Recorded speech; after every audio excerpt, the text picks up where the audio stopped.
Well, hello, bonjour, and welcome to Canada. We are in Trois-Rivières for round 4 of the 2019 America's Rallycross Championship. Very welcome to wherever you are in the world watching. Tell us where you're watching from and tell us who you're rooting for. We're going to have a lot of action over the course of this weekend. Live streams starting right now with ARX 2 qualifying 1 and ARX qualifying 1. So if you've just come from the World Rallycross live feed, well done. You'll see that there's been a slight change of uniform, but no change in action. Let's have a look at where we've been so far with this championship, ARX 2019. So we started back in mid-Ohio 2 months ago, then last month we were in Illinois at Gateway. We are now in Canada. We still have to go to COTA and then back to mid-Ohio in October. So that's where we've been. But let's have a look at where we are more specifically. We are in between Montreal and Quebec in the French-speaking Quebec part of Eastern Canada. Now, this is an RX2 car, but I can see an actual ARX driver who seems to be giving a little bit of advice to this young Michael Leach. Steve, can I just quickly grab a word with you? Great to see you. This is, of course, my first ARX event of the season. Oh, welcome to Canada, my friend. But I've been watching, obviously, and it looks like it's been quite busy out on track. Are you expecting more of the same this round? Absolutely. It's Rallycross. We're here in Canada. Atkinson's on the inside, and him and I already have this little rivalry going, and we got to see if we have something for speed. So our CBDMD car it's been awesome today.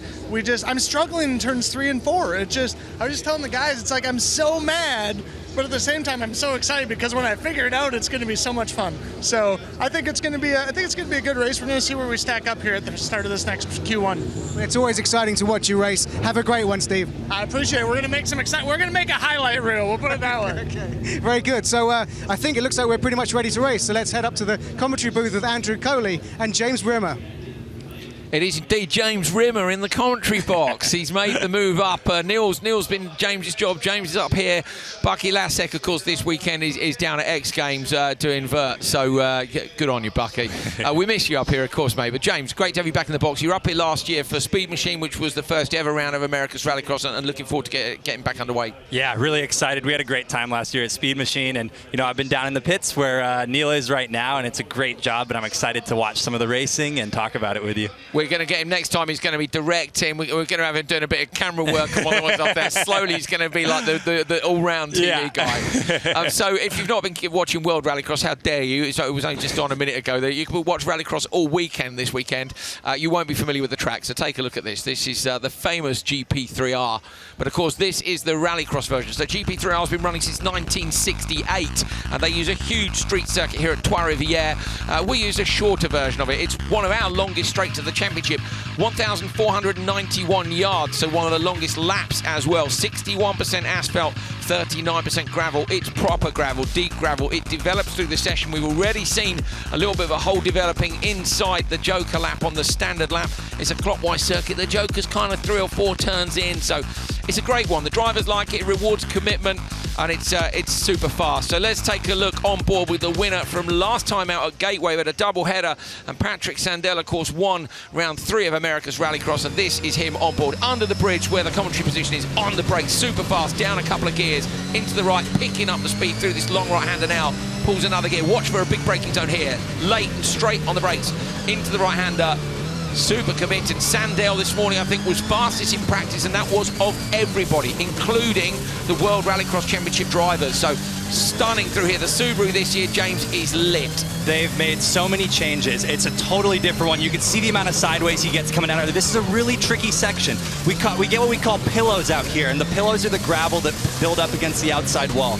And so he gets all the way to the outside wall, taps the pillow, comes in. This is obviously a very important corner. As it leads to the straight, you mess up this corner, your next lap is gone. Absolutely fantastic lap from Sandell. Absolutely flying. There's the commentary box. Great lap, absolutely brilliant. You can see he's on it. And Sandell, for me, I spoke to him yesterday, and he was saying it was actually kind of a relief to take the win. He said, I didn't really feel like super pleased to take it because Scott had got one and Chris had got one. You don't want to be the one guy at Subaru that hasn't taken the win. No, you don't. And what he's done really well is he's been patient. He came in 3 years ago to Subaru. He'd won before in a Ford Fiesta. He comes to Subaru, helps develop the car, and now you can finally see the fruits of his labor. And that's what he said to me after Mid-Ohio, or after St. Louis, sorry. And he was just like, let's hope we can repeat it because he knows that they can do it. He knows the car is capable, and he's obviously capable of piloting that car, as was shown in St. Louis. Yeah, absolutely fantastic. I know they're a little bit nervous about the speed of the straight here. Their starts have been great, but we know that the Volkswagen Beetle here, speed when he was driving with that team last year, took a clean sweep. And of course, Tanner Faust is still in the Beetle, and Cabot Bigham, in fact, this morning was super quick because this circuit suits him as well. All to play for.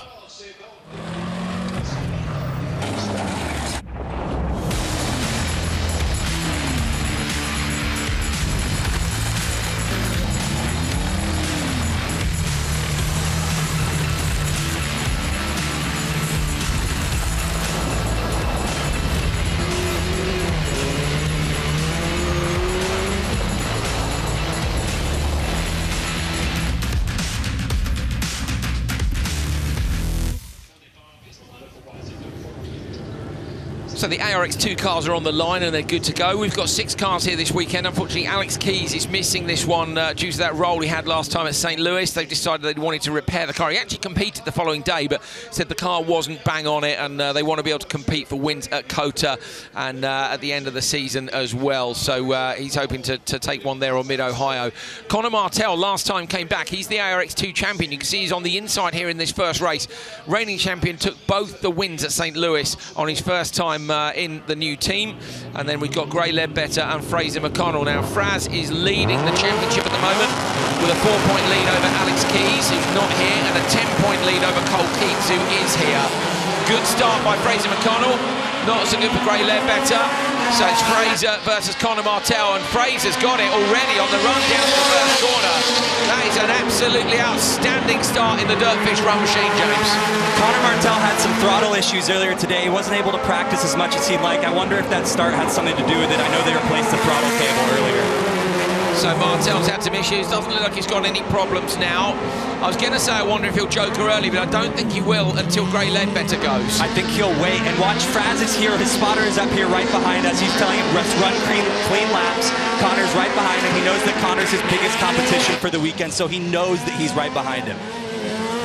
Flicking the car in towards the left-hand side. Up and over that crest, you can see it goes dirt, tarmac, back to dirt, and then that dirt gets dragged into this tarmac section here, James, and makes the double right super hard. And of course, apart from being a great commentator and pit reporter, you actually raced here last year. We mustn't forget you were in ARX 2. I did. As a matter of fact, I crashed on that corner because it's a very difficult corner. You come from gravel to tarmac, and it drags the gravel onto the tarmac. It takes a lot of finesse, and you'll see if you watch replays from last year, that's where Connor made his pass to win his second race in a row here. So a very important corner. Most of them are pretty important. There's that bump look, and Fraz getting the line just right. Connor slightly sideways on the exit. I think Gray must have an issue back there. She got a little wide, maybe a little bit wide in the fluff out there, and got her a little stuck. But look how they're flicking the cars here. Connor's actually watching Fraz and how he's driving. And you'll watch how Connor, when he's behind, he drives a lot smoother because he can tell when Fraz overdrives. We saw a great fight between these two at St. Louis, didn't we? We saw Fraz get Connor, and then Connor go straight back again. And Fraz, there was good bants in the banter. That is, sorry, that's very English, isn't it? Bants. There was good banter in the press conference between the two of them. Fraser was going, no, you're not getting that again, Sunshine. So, but two very good drivers, you know, the proven champion and the champion-elect. Exactly. Fraser up and over the top. I love the livery on the car. Looks amazing, doesn't it? And Fraser goes joker. Interesting from the lead. It is interesting, but he must have known that Connor had gotten right up behind him. And Fraz sometimes struggles a bit when people are right behind him, but I think this is a good move for him. Now he's just got to run some clean laps. So Fraser McConnell needs to do this one right and the next one. Meanwhile, Martell will hope to bang in an absolute stormer on this lap. Down the gears, round the right. Oh, that didn't sound quite right, did it? No, it didn't sound right. It looks like he bogged it a little bit, maybe shifted a little too early, couldn't get. He may have tried to clutch kick it, but it was hard to tell. Throttle issue maybe again. Don't forget he had that issue this morning in practice. Exactly. Let's see what he does on this next lap. So Martell with a gap of 2.5. In Supercar, it was 2.7 to 2.8. We know with the ARX 2 cars, sometimes they can actually be quicker through something tight and twisty.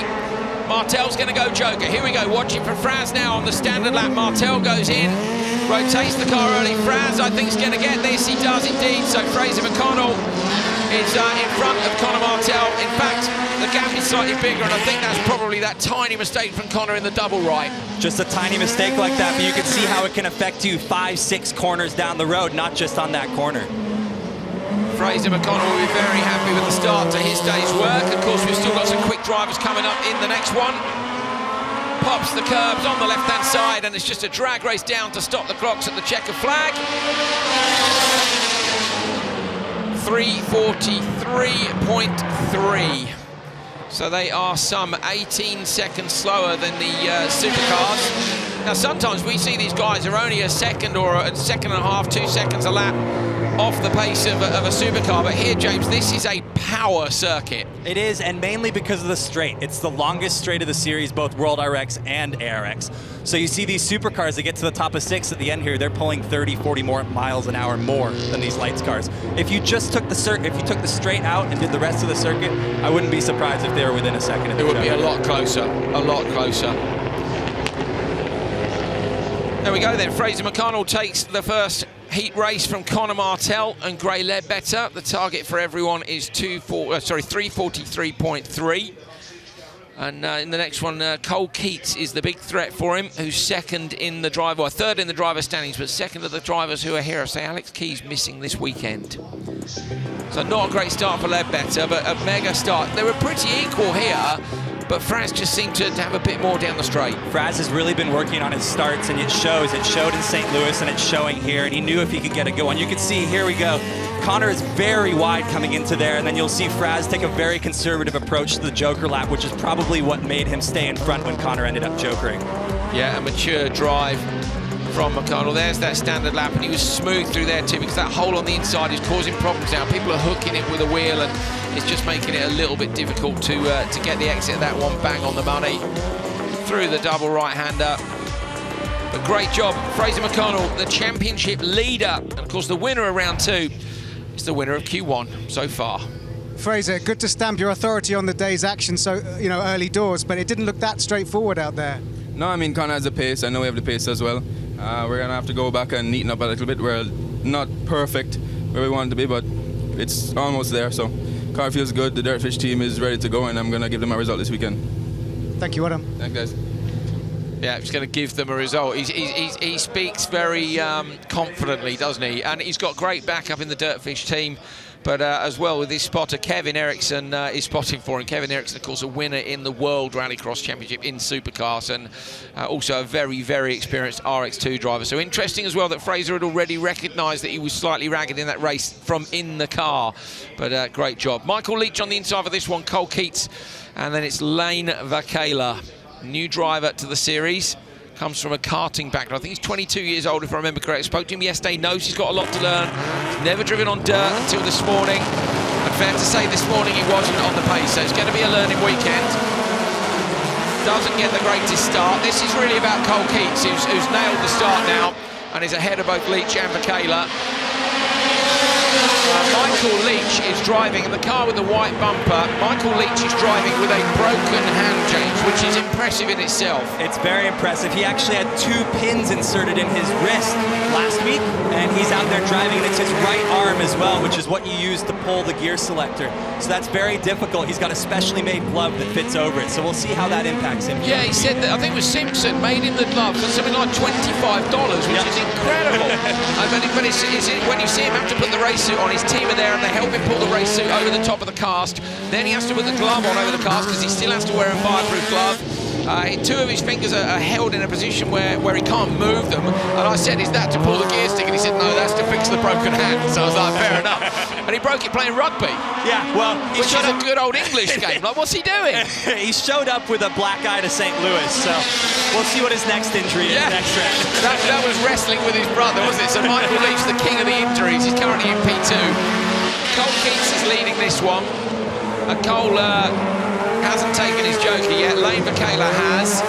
So watching Cole, he's got to try and catch up to Fraz's lap times. What's he doing? 53.4 at the moment.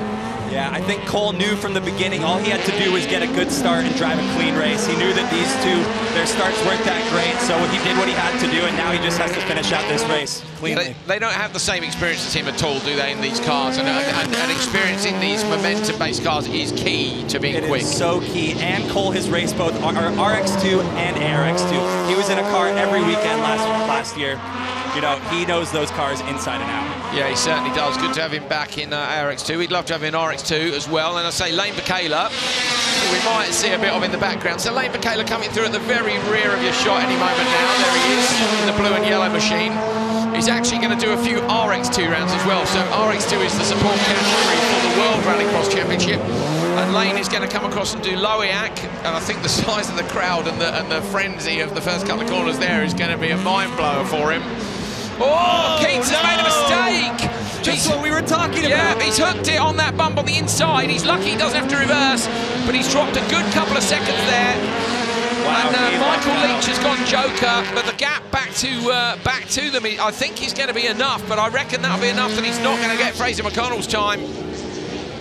So a mistake from Cole Keats, and it's that corner that's got the bump in it, James. It's frustrating. As the weekend progresses, that bump on the inside gets harder and harder and bigger, and that front left wheel begins to get hooked in it. So people try and avoid it. When they try and avoid it, they try and go inside or outside. We saw the consequence of going inside on that one. So that didn't work this time. Cole Keats is going to go joker, so he'll get to avoid the apex, which cost him in the last one. Going to come round towards the stadium section now, through the double right. And although Cole didn't lose any spots, he's very upset with himself because this is time-based, like we talked about. It follows the World RX format. So getting stuck there, although he didn't lose any physical places, it was a time issue, and now he may pay for it on the end. Yeah, all the qualifying stages of Rallycross in America's Rallycross and World Rallycross are based on time. And Keats lost plenty of that on that last lap. 58 seconds was his lap time. And he's not going to be loving that, I'm afraid. So the target time was 3:43, and you can see that is long gone. So he may have to watch out for the other drivers in that first race. Conor Martell, of course, I think is going to beat him. So Keats comes down over the line and has dropped a ton of seconds there. He goes third. So he does still go third, but he's 9 seconds off. I don't reckon he lost 9 in that hairpin. What do you think? I don't think so. I think they're going to go back, and they're probably going to look at some data and maybe make some changes to the car. Cole was super fast in the third round. Sorry, of course, these guys have done double headers everywhere. The fourth round, so his second day at Gateway Motorsport Park, he was really quick, and that was the Cole Keats that, you know, I'm keen to see. Unfortunately, it didn't quite work out. Not much damage to the car. You can see the corner there. That was where he hooked on the inside. But look how rutted it gets. Look how slowly they're going, and you can really see the undulation of how the car moves there. It was interesting as well. We saw Tanner Faust just towards the end of that race, leaning on the roof of his Beetle. Just taking a look, there's a big screen down there on the inside of the last corner, and the drivers on the pre-grid this morning were all standing watching the big screen to see how the track developed. This was the start, brilliant start for Keats, and just checked out. Yeah, unfortunately, and you can see Bakayla at the back there and Leach, they had bad starts, and obviously that's going to lead into a bad first couple corners. Cole, like we said, had to keep it clean, but this is where he gets stuck, and you can see those rubber tires really bring the whole car, and he just taps, and the whole thing stops. Tiny over rotation again, as we say. That corner anyway is all about rotation on the entry, but with that hole, it just got hooked a little bit more in than he wanted, and ended up on the tyre wall. However, third fastest is going to mean that in the next session, we're going to see Cole Keats in with Fraser McConnell and Conor Martell. So we'll be up for a great race next time. Cole, good to get a race win, but what happened in lap 3? You lost a lot of time. Yeah, I mean, we were trying some stuff. We went into turn 3 and it just over-rotated. I'm not sure. I just made my own mistake. That's it. But cars on rails. We've got a good Black Rifle Coffee Company car, and I know Dry Ramble gave me an awesome car out here. So I just gotta put all my marks together. I mean, the first heat we can make do with what we got. So not sure where that put us. That kind of hurt us on that one. But like I said, we'll be good. That doesn't affect us the rest of the day. We just gotta forget about it and move on. So I'm still good for the rest of the day. Thank you. Well done. Supercar time for America's Rallycross. Scott Speed, the championship leader, on the line already, next to his teammate Atkinson. Subaru have won all 3 races so far this season, but the pace has been incredibly close. Arpin on the outside here came so close last time at Gateway, but Atco nicked it off him at the last corner. We had a great press conference, which you might be able to find online, where there was a better battle than we've seen in turn 1 all season between Arpin and Atkinson. They really went at each other. My favourite thing about America's Rallycross is these guys tell each other exactly what they think. So Arpin and Atkinson to do battle again here with Scott Speed in between them. So the 2 Subarus can play team tactics here. Arpin will be having none of that. The Arpin Fiesta, of course, has got the Focus RS RX running gear inside it. We know it's quick. Great start by Speed, but also by Arpin. Now we're going to see a drag race all the way down the straight. Let's see who's got the most power. Arpin trying to come around the outside. Atco's up the inside of Speed. Arpin all the way round the outside. Great move, but he runs wide. Almost down to the time barrier. Speed through, and Atkinson is as well. So just a little bit too deep. And James, did he get that run into turn 1 because he was too late on the brakes? That's unfortunate. Like we talked about, he had a great start, but you can see he overran on the braking a bit. He's going to go for the Joker now. He's going to have some clear laps ahead of him. Now his spotter's telling him, keep your head down, run clear laps, don't even worry about the other 2 cars on the track. Yeah, he's just got to get his head down and get it done, hasn't he? Atkinson a little bit wide of the inside line there. Scott Speed keeping it tidy. Scott is great at not making mistakes. He's got a 12-point championship lead. Only the 1 win. You know, so he's taking points everywhere all the while. We're only halfway through the season. There's 3 rounds to go. But if anyone's going to close that gap, they've got to beat him all the while. And he knows each qualifier is worth so many points, and he knows how important that is. Every time I talk to him, it's one of the first things he says. So these points are so important for the championship, even if it's in a 3-car heat. Scott Speed over the jump and in with Atkinson. Takes that wide line in. Atco goes through the dirt. Streaming off the back of Speed Subaru. And he's going to try and get the merge on Arpin, and he does. So Arpin not able to make up enough time in that lap to get the edge over Atkinson. Arpin's going to be livid that he made that mistake in turn 1. But I mean, you know, you've got to try it. You have to try it. And, you know, on the topic of the Subarus, I was interested to see how they would perform against someone like Arpin's car. They're longer cars, so some of these little flicks through the dirt here, it makes it a little more difficult when you're hanging out that much more tail at the end. So Arpin definitely has the advantage there. But like when you overbrake, like on the end here, it takes away that advantage very, very quickly. Speed can joker on this lap or the last lap. Of course, he might go now in case of a mistake. Or he might decide to stay out for 1 more lap. What's he going to do? He's going to stay out for 1 more lap. So rotates the car around beautifully. Proper loose dirt here, James, and there's so much fun to drive on. It is so much fun, but like I was saying earlier, what it does is create these pillows against the concrete at the back there. So sometimes when you see someone slow down after hitting the side, it's hard to tell whether you've hit the wall or the pillow. So when we see someone tap the side, which we inevitably will this weekend, it'll be interesting to see how they react, because it becomes more of a mental thing than a driving thing. It's kind of like the snowbanks on Rally Sweden, is it? You can lean on them to a certain extent, and again, you can lean on the pillows, the berms, whatever you want to call them, and keep the tail of the car off the wall. But if you lean on it too hard, you're in the wall. Exactly, and it's all about timing, feathering the throttle and getting the brake to rotate the car. It's very difficult to do that, especially through here, and you've got consequences on either side, concrete walls. Yeah, the consequences are hard here in Canada. So Atkinson's done a couple of good laps here. He's going to challenge Speed at the merge. 3.0 was the gap as they came into this, so Atco was closer than I thought he was going to be. Atco's actually made up time there. I wonder if that was on his, yeah, he did a 48.1 on lap 3, so Chris Atkinson with the fastest lap in Supercar so far, and that's only a 1/10 of a second off Gronholm's time from World Rallycross, if you've been watching that. So America's Rallycross cars were fastest in free practice this morning. Super, super quick. It's Speed, though, who takes the first checker of the day. And the time is 3:26.2. And if you're interested, that would have put him 3rd in the World Rallycross Championship in Q1. So ARX very much on the same pace as the best drivers in the world. And that gives you an idea of the level at which this championship is operating. Yeah, there's 7 cars, but there's 7 very, very fast ones. Speed takes it. There's the time, 3:26.2. Atco was only 6/10 off him, made up a lot of time with a storming couple of last laps. Steve Arpin got the whole shot, but ran himself just a little bit too deep, and we're going to be able to take a look at that now. James, talk us through it. So it's a great start by Arpin, obviously, but what we're going to see at the end here is he's going to brake too late. You see him go outside and you see the other guys go under. He's getting out into the stuff that's not grippy. I think he could have got that done, you know, if he'd been a tiny bit more on the anchors, because the two Subarus were having to play nicey-nicey on the inside line not to get into each other, so they'd compromised themselves a bit. Steve was just slightly too late to get it done. I think he could have gotten on the throttle and gotten out of that, but obviously hindsight is 20/20, and he's probably back in the paddock upset with himself. Yeah, he's not going to be over the moon with that one, is he? Scott Speed will be very pleased indeed. Takes his first win of the day. Championship leader leads Q1.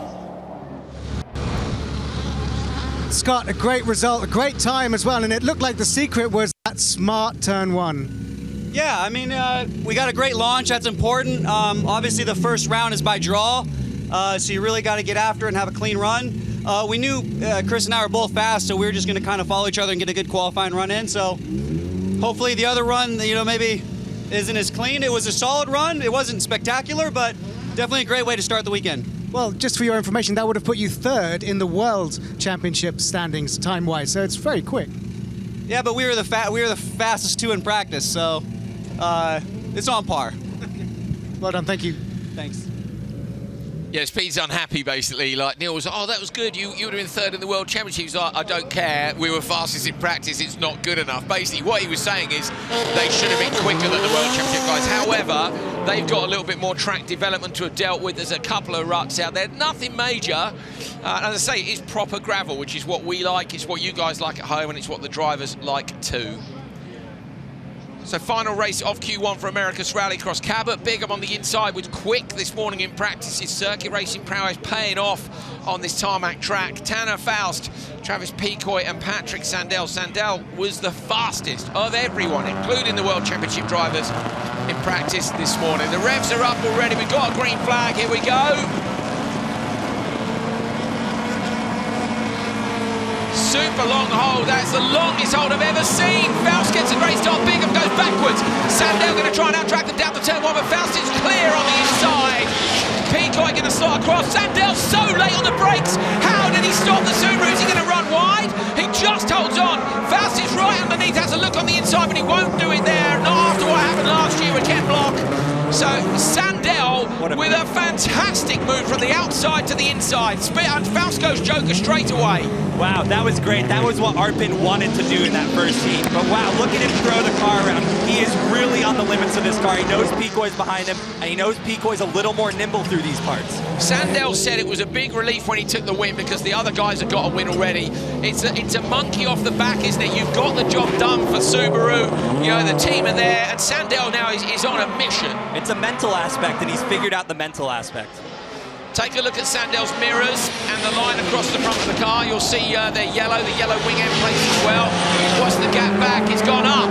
The gap's gone up, so it was 3.2 to Faust, who's joking. It's now 3.5. So it's gone up a little bit, and Faust is going to need to try and close that down. Sandell doing in front. Look at Pecoy. Pecoy's going with it. Travis Pecoy, he was here last year in ARX 2. He was. This is impressive. It's very impressive, and I've always said Travis is one of those guys I used to do battle with every weekend, and all he needed was a little more power. That's his driving style, and it's shined this year. I mean, we saw in 2 rounds so far, he's fast. It was interesting, mid-Ohio, he was being too careful with the car, and I think probably driving it too much like an ARX 2 car. And the team were like, look, you've got to send it, basically. You've got to get this car by the scruff of the neck and say, this is what you're doing. Yeah. And that's what he's doing now. Pecoy is really very good. He's doing great, and I think another thing that contributes to his success in this car is it's the same general chassis as an ARX 2 car. It's the same size. He knows exactly where he can put it by the inch. Doing a great job. Hopefully going to see a few more people stepping up from ARX 2. And he goes Joker. Pecoy's gone Joker. There he is. He was right on the edge of the track. Used every inch of it. He's going to try and get Faust. Faust will look up underneath him on the gravel section. Contact maybe between them a tiny bit. Faust can't climb their way through though. So Tanner Faust managing to hold on to the back of Pecoy. But Pecoy has got it done and is out front. So this is a great result so far for Subaru. Speed is currently the leader. But Sandell chasing that time down. Unfortunate for Cabot. He had a bad start, and he was really happy to have that pole position. Where his lap time's like, yeah, he's in the 48, so he's there, but yeah, well, didn't get a great start, and unfortunately has paid the price for that. So Picoy and Faust versus Sandell, but Sandell's got a 4-second lead. That should be easily enough. The big Subaru slides around the outside of the Joker lap, and they're not near enough to challenge him at the merge. So Sandell is going to hold on here, goes through the right and then the left. You can see the inside of that dirt corner, all the dirt's being pushed off, so the grip is on the inside. You see them getting inch and inch closer every single heat. They've just got to not get too close. You don't want to take the wall, you know, you can pay that price. But Sandell, can he get the time of speed? Bottom right of your screen. Yes, he can. 3:24.0. Sandell has destroyed the time of speed. He's gone 2 seconds faster. Wow, I am so impressed. And like we talked about earlier, this is all coming from the mental side of it, in my perspective. It's amazing. That would have been 1.4 seconds faster than Andreas Backerud's time to win World RX Q1. So Sandell has just gone 1.5 quicker than the top time of Andreas Backerud. So he wins the ARX qualifying session, and that is a very impressive drive indeed. Sandell, 3:24.0. Picoy with a 3:25.7. Then it's 3:26.3 for Faust, and Bigham with a 3:27.5. Here's where they slot in. So it's Subaru in P1 with Sandell. Picoy goes P2. Fantastic for him. And I say that, in fact, would have been right up there in the World Championship as well. Speed goes third. Faust in fourth. Atkinson, Bigham, and Steve Arpin. Of course, there are 4 qualifying sessions, but that is how Q1 has played out. Right, let's take another look at Sandell down at turn 1. So, great start by Faust, but Sandell does what I really didn't... When Faust had so much clear air here, I was like, he won't do it from there. But that was such a great move. His spotter told him, you barely have a little bit of space there. If you cut over now and get back on the gas, you'll be able to make it, and he did exactly that. Absolutely brilliant, brilliant move by Sandell, but then to put in the laps that he has put in over the next few times around this circuit, I mean, just incredible. So Patrick Sandell, 3:24.0, fastest time at ARX. It's the fastest time of the day. Patrick, that was spectacular and very impressive. How did you go 2 seconds quicker than Scott? I had a good feeling. I knew my only chance in the start was try to stay wide. I got a little bit too much of an over-rotation throughout the first bend, but I just had to floor it and hope that I didn't hit the wall on the outside. It kind of worked out. After that, I just put my head down, hit my marks every lap, just tried to be smooth and nice. And the Subaru is dialed in now. Vermont Sports Car and Subaru USA have done a fantastic job giving me this machine. So I'm doing the easy part right now, and I'm enjoying it 200%. We're enjoying watching it. Well done, thank you. Thank you very much. So here are the standings at the end of Q1. Patrick Sandell ahead of Travis Picoy and Scott Speed. Faust is fourth, Atkinson, Bigham, and Steve Arpin. Patrick Sandell is enjoying it 200%. That's even more than Petter Solberg enjoys it. Well done, Patrick. Well done. So that's the crowd up in the stands. Those are the guys, I think, who are above the pit garages for the World Rallycross Championship, which is down at the very start there. And you see there's a bit of a race going on, look, down the start-finish straight here with a couple of bits of heavy machinery. Yeah, this dude's going to go down to turn 1. Look, he's taken the tyre barrier with him. He's all good.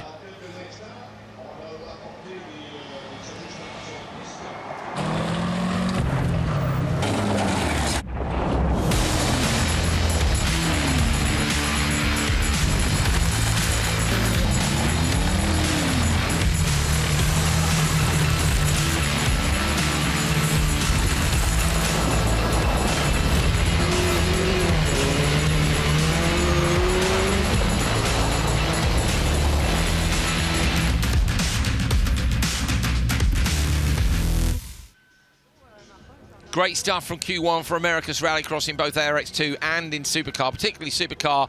That performance from Sandell was very impressive. You know, speed is a weapon. He got a clean sweep here last year, won every session, the semi and the final. Sandell's just done him by 2 seconds. It's pretty impressive, and you saw him in the post-race interview. He talks about how he had to get back on the gas to pull that car out. Those all-wheel drive systems, they favor the gas. The gas makes them go in a straight line. So when he gets out into the rough stuff, it over-rotates a bit. He is flat on that gas getting back on it. But wow, what an impressive run from him. I loved it as well when he was like, look, I just over-rotated. I just had to get back on it and hope I didn't end up in the wall. Like, you know, just pin it and hope. So good on you, Patrick.